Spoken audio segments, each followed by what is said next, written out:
এখানে কতগুলো ত্রিভুজ আছে তার আগে জানতে হবে এখানে কতগুলো ত্রিভুজ আছে। জানার শিখার নিয়ম আগে বলা হয়েছে। 1 2 3 4 5। তাহলে এখানে মোট কতগুলো ত্রিভুজ আছে? 5 গুণিত 6/2 15টা।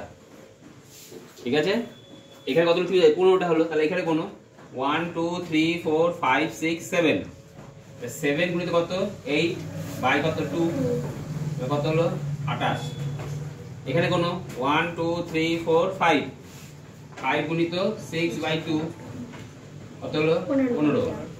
1 2 3 3 গুণিত 4/2 কেটে গেলে কত হয়? 6। এখানে 1। এটা তোমরা যোগ করো 28 প্লাস 15 প্লাস 6 প্লাস 1। তাহলে 15 হচ্ছে 21 একে 22 22 আর 8 22 আর 8 50। উত্তর কত হলো? 50।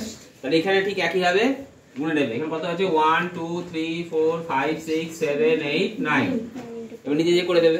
আরে করতে এবার 1 2 3 4 5 6 7 1 2 3 4 5 1 2 3 1। পারবি? একা একা করবে এগুলো।